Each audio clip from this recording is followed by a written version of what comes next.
stored in a capacitor। जब एक capacitor को चार्ज करते हैं तो उसमें कुछ एनर्जी, इलेक्ट्रिकल एनर्जी और चार्ज दोनों स्टोर हो जाते हैं। तो हमको एनर्जी के लिए फॉर्मूला डेराइव करना है ना। तो सबसे पहले जब चार्जिंग स्टार्ट हो रही है तो मान लेते हैं कि थोड़ा चार्ज दिया अपन ने डी क्यू, तो उसमें जो है वो सब चीजें अपन एक एक करके लिखेंगे थोड़ा, है ना। सबसे पहले suppose we have a capacitor C which is being charged। उसकी चार्जिंग चालू कर दिया है अपन ने, है ना, धीरे धीरे उसको चार्ज दे रहे हैं, ठीक है। तो जब उसको चार्ज दे रहे हैं तो उसमें कुछ एनर्जी खर्च होगी और उसी का अपन को फॉर्मूला बनाना है ना। उसको चार्ज कर रहे हैं, ठीक है। तो थोड़ा थोड़ा चार्ज देंगे, थोड़ा थोड़ा चार्ज देंगे, मतलब डी क्यू चार्ज दिया तो थोड़ा सा उसमें वर्क होगा, जो वर्क होगा वही एनर्जी के फॉर्म में स्टोर होगा, है ना। In beginning, in the beginning, एक मिनट, किसी को कोई परेशानी तो नहीं हो रही एंट्री में? हाँ नहीं, ठीक है। तो इन द बिगिनिंग थोड़ा सा हमने चार्ज दिया, ठीक है। In the beginning D Q charge is given and work done is dw, ठीक। तो पोटेंशियल का हमारे पास डेफिनेशन है। पोटेंशियल क्या होता है? Work done per unit charge. तो उस तरह से अपन उस चीज को जान रहे हैं, तो इतना होगा D Q by D W, D W by D Q, है ना। Work done per unit charge is called potential. तो वो जो कैपेसिटर था उसके लिए अपन यहाँ पे चाहे तो फॉर्मूला लिख लें। सी का फॉर्मूला क्या होता है अपन को मालूम है, C is equal to Q into V. Capacitor के लिए अब ये फॉर्मूला लगेगा तो याद रख लेना, ठीक है। तो कुछ गड़बड़ तो नहीं कर दिया बेटा? C is equal to Q upon V है, क्यू वी है, उल्टा कर दिया है ना। Q is equal to C V होता है, ठीक है। ध्यान रखना बेटा, ये चीजें गलतियां होती हैं। C is equal to Q is equal to C into V. फिर अब यहाँ पे अब हमको वर्क निकालना है तो उसको अलग कर लेते हैं और ये डेरिवेशन बन जाएगा, ठीक है। तो मैंने बताया, ध्यान रखना, इसकी फ्रीक्वेंसी तो कम है लेकिन कर लेना। इसमें सीबीएसई में और कंपटीशन में इसके ऊपर क्वेश्चन बनते हैं न्यूमेरिकल्स इस तरह के, है ना। तो डी डब्ल्यू निकाल लेते हैं इससे। डी डब्ल्यू कितना होगा? वो होगा V इंटू डी क्यू। मतलब जब हम थोड़ा सा चार्ज दे चुके हैं तो उसको इतना वर्क करना पड़ेगा। अब पूरा चार्ज देंगे तो कितना वर्क करना पड़ेगा, बस वही फॉर्मूला होगा।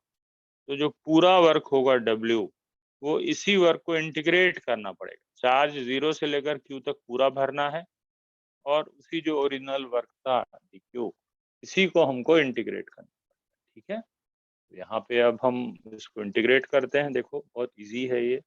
0 से लेकर Q तक हमने इंटीग्रेट किया। डी डब्ल्यू की वैल्यू रख देते हैं, ये रखी हुई है V into D Q. V की वैल्यू यहाँ से निकालेंगे, ठीक। अब यहाँ चार्ज बड़ा क्यों लिया था, यहाँ छोटा लिया है, इसलिए कंफ्यूजन होगा, तो हमको छोटा कर देना पड़ेगा, ठीक है। कर देते हैं। देखो ये हुआ Q, V की वैल्यू है Q अपॉन C, तो ये हुआ Q अपॉन C। यहाँ लिख दो चाहे तो, because V is equal to Q upon C रख दिया हमने। अब इसको इंटीग्रेट करना है। C तो कांस्टेंट है ना, C कांस्टेंट है। तो अब हम इसको 0 से Q तक इंटीग्रेट करेंगे और अंदर बचा है Q और विद रिस्पेक्ट टू Q करना है। तो ये सिंपल पावर वाला रूल लगेगा इसमें। इसकी पावर 1 है, इसको इंटीग्रेट करना है। इसकी पावर जब 1 है तो ये हो गया 1 प्लस 1 अपॉन 1 प्लस 1। कहाँ से कहाँ तक जाना है? 0 से Q तक। ये हुआ Q स्क्वायर अपॉन 2। इसको सॉल्व कर देते हैं। Q स्क्वायर अपॉन 2, लिमिट्स लगा दो, कहाँ से कहाँ तक है? 0 से Q तक। उससे कोई फर्क नहीं पड़ेगा, वही का वही आंसर आ जाएगा। अब आ जाएगा Q स्क्वायर अपॉन 2C। इसको लिमिट लगा के देख लेना। नहीं बनेगा तो डिस्कस करना। तो एनर्जी स्टोर्ड इन कैपेसिटर का फॉर्मूला बन गया, क्या बना है, Q²/2C। इसको लिखते हैं, इसको थोड़ा एनालाइज करते हैं, इसके 2-3 फॉर्म रहते हैं, है ना। तो यहाँ पे जो भी वर्क किया वो उसमें स्टोर हो गया, ठीक।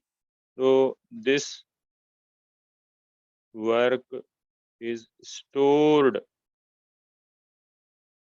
इन the capacitor as electrical energy. Electrical energy के फॉर्म में उसमें स्टोर हो गया, है ना। तो इसको E लिख सकते हैं या U लिख सकते हैं। क्या फॉर्मूला बना है, E = Q²/2C। अब हमारे पास जो फॉर्मूला है ये वाला है ना, V = Q/C या Q = CV, वो अपन रखेंगे तो उसके 2-3 वर्जन बनते हैं, 3 वर्जन। अभी ये बना पहला वर्जन, ठीक। अब इसमें Q की वैल्यू रख दो CV, तो एक और वर्जन बनेगा। देखो क्या हो रहा है, CV²/2C। अब इसको और सॉल्व करो, C² होगा, एक C से कटेगा, बनेगा ½ CV²। ये बना एक वर्जन, ये बना दूसरा वर्जन। अभी तीसरा वर्जन, और फिर इसी में से उसकी वैल्यू रखनी पड़ेगी। किसकी वैल्यू रखें, इसमें C और V था, इसमें Q और C था, तो CV वाला हो गया, QC वाला हो गया। अब हमको चाहिए QV वाला, तो हम C की वैल्यू रख दें इसमें, तो QV वाला बन जाएगा, ठीक। C की वैल्यू रख दो, C की वैल्यू यहाँ से आएगी Q/V, रख दो। देखो क्या हो रहा है, ये बना ½ Q/V × V², तो ये बना ½ QV, ठीक। तो 3 वर्जन बन जाते हैं फॉर्मूले के। सबसे सरल मुझे ये लगता है एनर्जी वाला, ½ CV², क्योंकि ये काइनेटिक एनर्जी के फॉर्मूले जो होता है ½ mv², इससे मिलता जुलता है, तो इसलिए हम इसको याद रखते हैं। और बाकी दो जब जरूरत पड़ती है क्वेश्चंस में, तो ये भी बना सकते हैं और ये भी बना सकते हैं, ठीक है। न्यूमेरिकल्स इसमें रहते हैं CBSE वगैरह में, अपने यहाँ नहीं ना के बराबर आते, 0 है ना। तो ठीक है, energy stored in a capacitor is ½ CV²।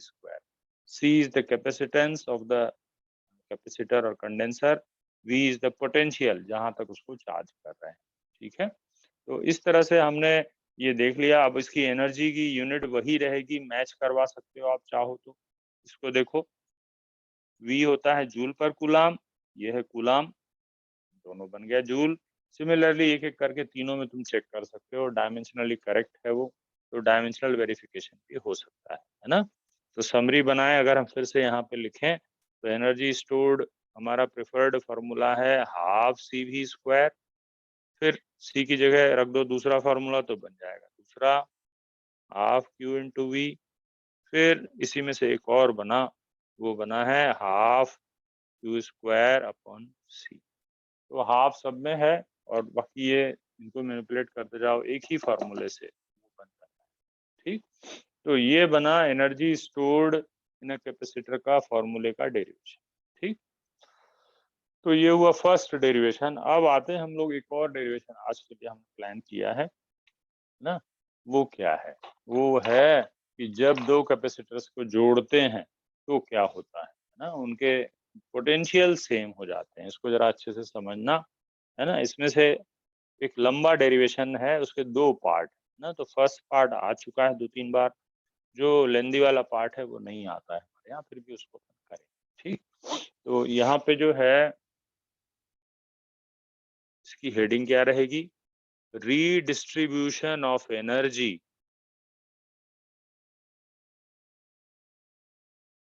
When 2 capacitors are joint.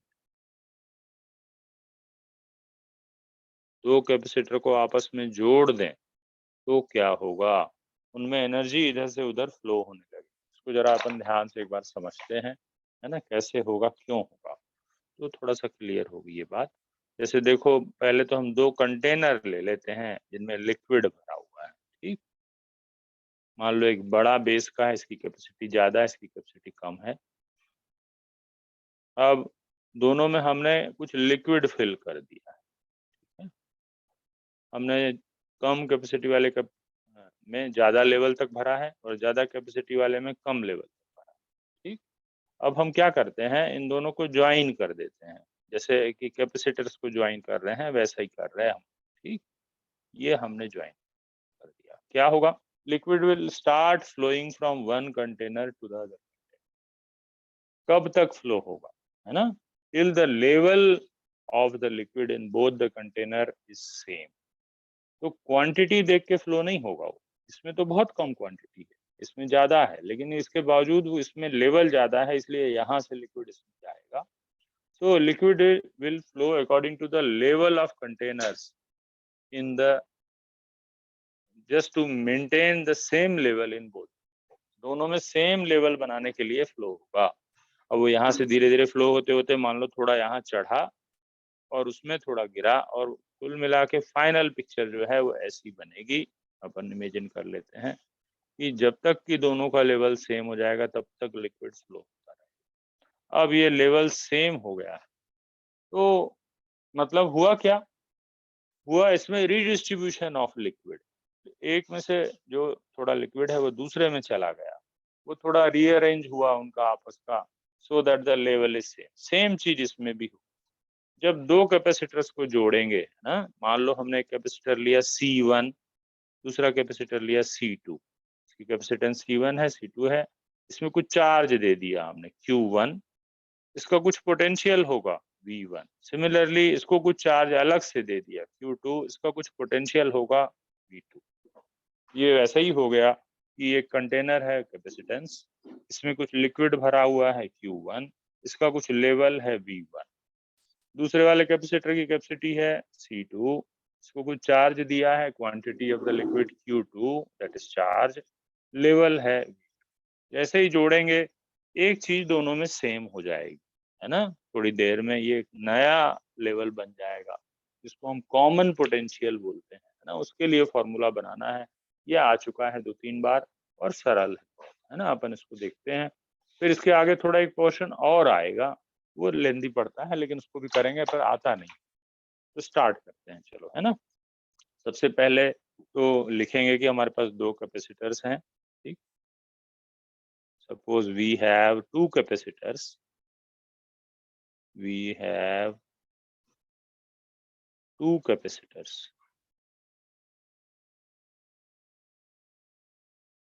C1 and C2, ठीक।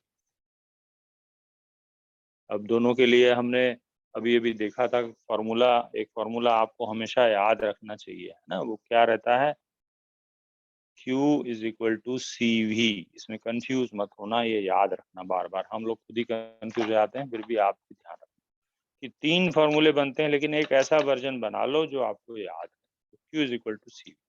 तो पहले वाले को मान लो चार्ज हमने दिया था Q1, उसके लिए फॉर्मूला होगा C1V1, Q2 is equal to C2V2। अब सिंबल्स में बहुत क्लियर है ये सब चीजें, ठीक। अब दोनों को जोड़ देते हैं, ठीक। Now both are joined by a wire.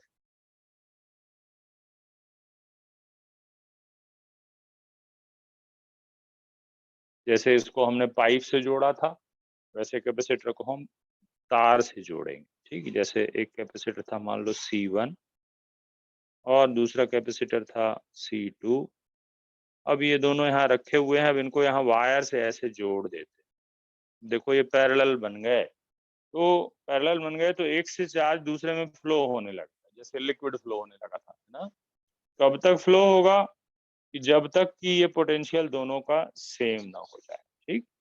तो charge will start flowing from one capacitor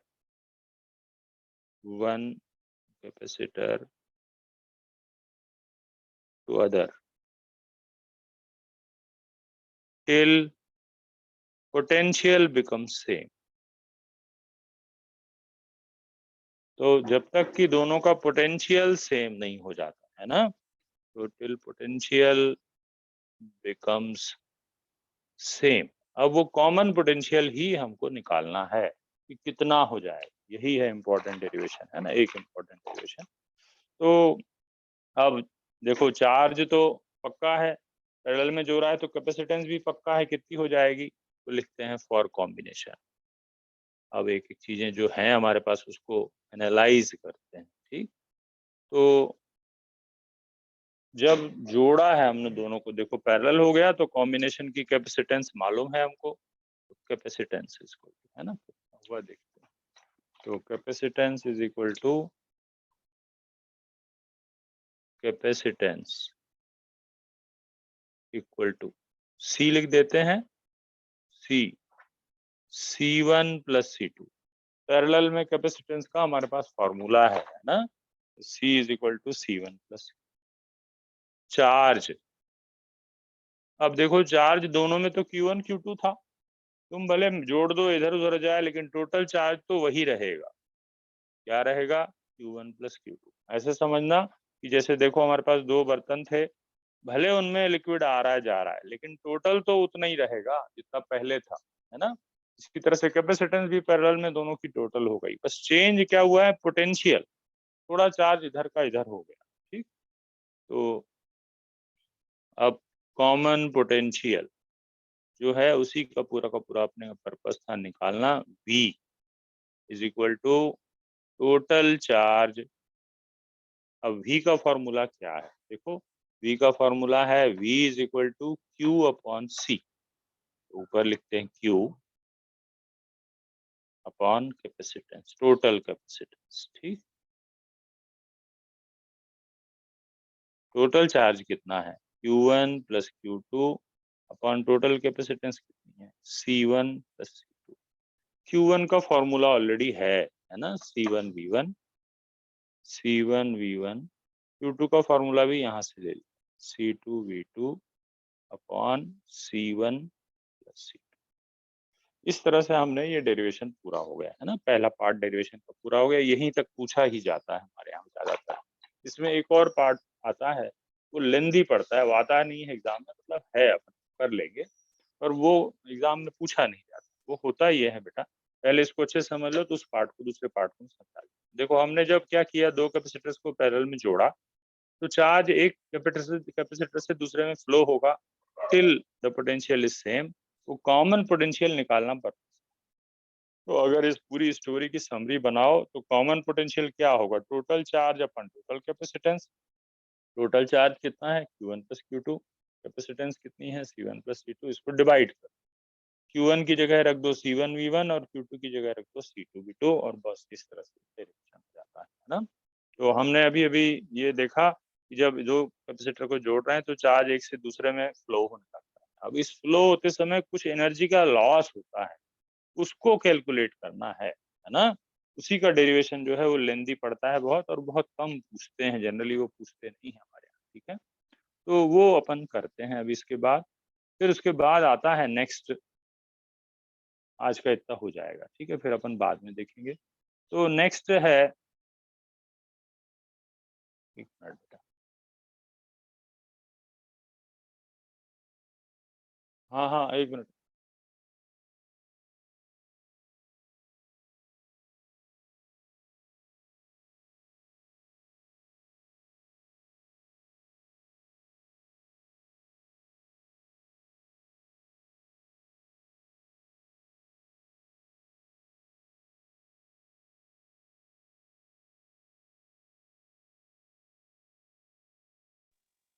ठीक है।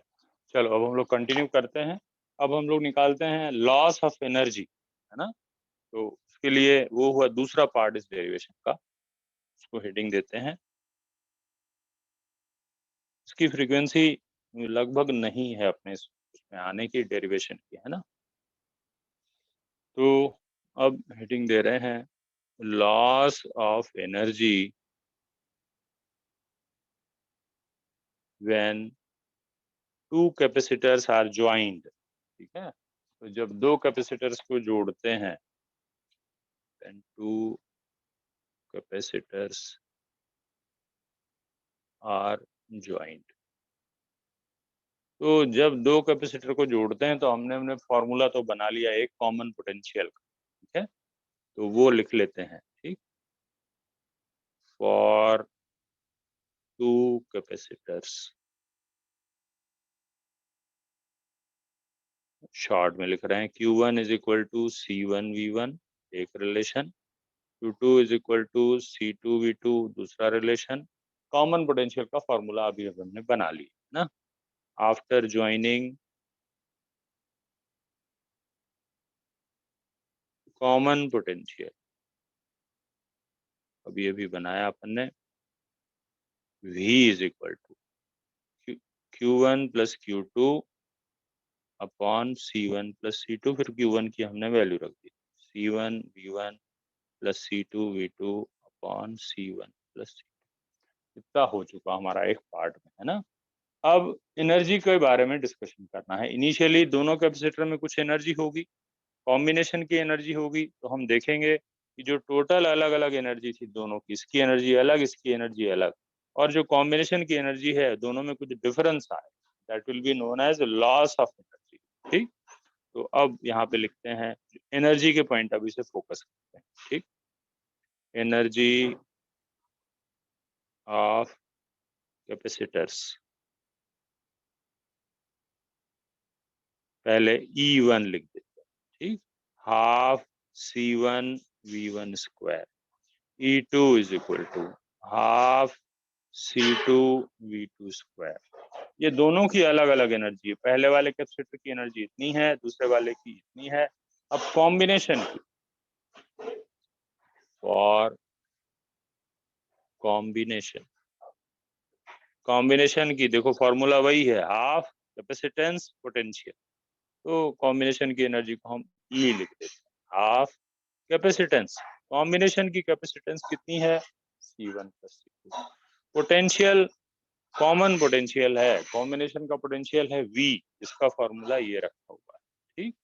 तो ये बना half C1 plus C2 into V की वैल्यू ये वाली यहाँ रखनी पड़ेगी, C1V1 plus C2V2 upon C1 plus C2 पूरे का स्क्वायर, ये बना है, ठीक। इसको थोड़ा सॉल्व कर लेते हैं, C1 प्लस C2 का होल स्क्वायर नीचे है, यहाँ एक पावर है, एक कट जाए, बचेगा क्या, हाफ C1V1 प्लस C2V2 का ऊपर का स्क्वायर अपॉन एक पावर नीचे बच जाएगी, ये बना रिलेशन नंबर। अब यहाँ से एनर्जी के रिलेशन चाहे दो ना दो, ठीक।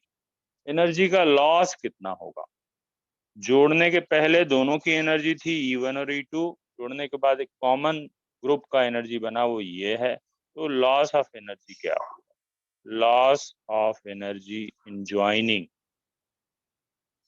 जोड़ने में कैपेसिटर्स को कुल मिला के कितनी एनर्जी वेस्ट हुई, वो कितना होगा, पहले दोनों की अलग अलग एनर्जी माइनस बाद में कॉम्बिनेशन किया, ये हुआ उसका फॉर्मूला। इसकी वैल्यू रख देते हैं, E1 है half C1V1 square, E2 half C2V2 square minus ये वाली है हाफ C1V1 प्लस C2V2 का whole square upon C1 plus C2, ठीक। तो ये जो एनर्जी का वेस्टेज है, इसको एनालाइज करना है ना, देखना है कि पॉजिटिव आ रहा है कि नेगेटिव आ रहा है, तो हम देखेंगे कि पॉजिटिव आएगा, अभी अभी हम देखेंगे, इसको सॉल्व करेंगे, है ना। तो ये थोड़ा लेंदी पड़ेगा करने में, और बाद में कहेंगे कि देखो ये पॉजिटिव आ रहा है, मतलब ये तय है कि ये एनर्जी कम है, और शुरू की टोटल की एनर्जी है वो ज्यादा है, मतलब कंफर्म है कि कुछ एनर्जी तो जोड़ने में लॉस होगी, जब तार से दोनों को जोड़ेंगे तो एनर्जी ट्रांसफर होते होते कुछ वेस्ट हो जाएगी, ठीक है। अब इसको आगे बढ़ाते हैं ध्यान से। तो हमने क्या कर लिया, दोनों कैपेसिटर की अलग अलग एनर्जीज को ऐड किया, माइनस जोड़ने के बाद जो कॉम्बिनेशन की एनर्जी है वो किया, और हमने इसको सॉल्व किया, यहाँ तक पहुंच गए, ठीक। अब इसके बाद दोनों को धीरे धीरे करके एनालाइज करना है। क्या कर सकते हैं, पहले तो हाफ कॉमन ले लेते हैं, इसका एलसीएम लेना पड़ेगा, है ना, ये बहुत लेंदी पड़ेगा। तो यहाँ पे अपन लिखना चालू करते हैं, मैं पूरे में लिख देता हूँ, हाफ C1V1 स्क्वायर में सबसे पहले हमने लिख लिया हाफ, और C1V1 square into C1 plus C2, C1 V1 square into C1 plus C2 plus, ठीक, C2 V2 square, C2 V2 square into C1 plus C2, ठीक, यहाँ से अपन इसको बड़ा कर लेते हैं, ठीक है। फिर ये सभी बुक्स में है वैसे, है ना।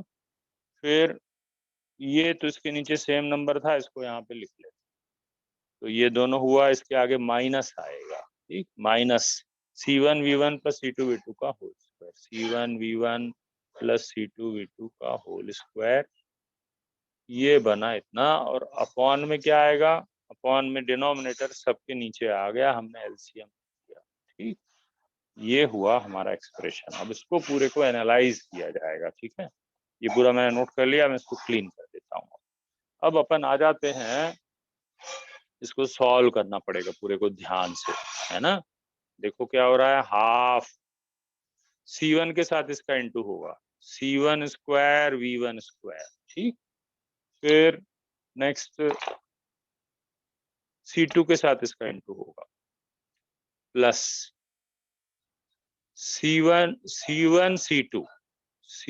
C2 into V1 square, plus इसके साथ भी ऐसे ही प्रोसेस करना पड़ेगा, प्लस C2 V2 स्क्वायर के साथ C1 इंटू करना पड़ेगा, C1 C2 V2 स्क्वायर, फिर C2 square plus C2 square V2 square, minus इसका whole square, C1 V1 whole square, इसका भी whole square, C2 V2 whole square, plus दोनों का प्रोडक्ट 2AB, है ना, तो यहाँ पे हम माइनस साइन के कारण ही ऐसा माइनस हो जाएगा, minus 2C1 C2 V1, denominator में सेम नंबर आएगा, मैं D लिख देता हूँ शॉर्ट, ठीक है, यहाँ तक सही है, ओके। फिर अब ऊपर से कुछ चीजें तो कटेंगी, ठीक, वो क्या कटेंगी अपन देखते हैं एक बार, C1 V1 का होल स्क्वायर और C1 V1 का होल स्क्वायर उल्टे साइन के साथ दिख रहा है ना, ये कैंसिल हो जाएगा, ठीक, फिर C2 V2 का होल स्क्वायर और C2 V2 का होल स्क्वायर साथ कट गया, ठीक। अब यहाँ पे पूरे एक्सप्रेशन में C1 C2 C1 C2 C1 C2 सब में दिख रहा है, कॉमन ले लेते हैं, देखते हैं क्या हो रहा है, हाफ C1 C2, यहाँ बचा V1 का स्क्वायर, यहाँ बचा V2 का स्क्वायर, यहाँ बचा minus 2V1 V2 upon denominator जो चल रहा था वो बचा C1 प्लस C2, ठीक, हाफ C1 इंटू C2, ये बचा V1 माइनस V2 का whole square upon C1 plus C2, पूरा हो गया, ये बना लॉस ऑफ एनर्जी का एक्सप्रेशन। ये हमेशा पॉजिटिव होगा, क्यों पॉजिटिव होगा, देखो कैपेसिटेंस हमेशा पॉजिटिव होती है, C2 भी पॉजिटिव होता है, किसी भी नंबर का होल स्क्वायर हमेशा पॉजिटिव होगा, कैपेसिटेंस का सम पॉजिटिव, है ना, तो यहाँ लिख सकते हैं हम लोग कि this will always be positive, positive because V1 minus V2 का होल स्क्वायर जो है इज ऑलवेज पॉजिटिव। इसका मतलब क्या हुआ, इसका मतलब हुआ कि हमेशा एनर्जी का लॉस होगा, है ना, इसका मतलब ये है, this implies that whenever two capacitors are joined, whenever two capacitors are joined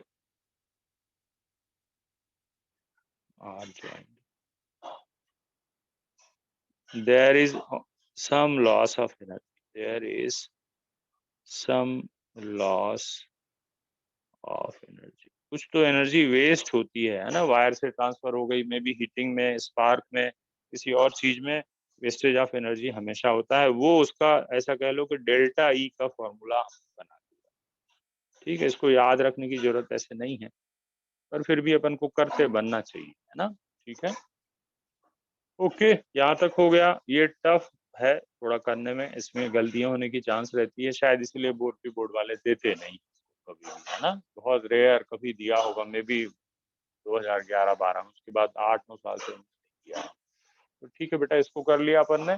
तो आज इतना क्लोज करते हैं, 2 दिन का और है, तो ये चैप्टर तुम्हारा पूरा हो जाएगा। उसके बाद हम लोग टेस्ट का कुछ प्लान मैं सोच रहा हूँ कर लेते हैं, फिर अपन डिस्कस करेंगे अगली क्लास में उसके बारे में, है ना? तो कल क्लास रहेगी, शायद मंडे को मैं ऑफ कर दूंगा। तो ठीक है बेटा।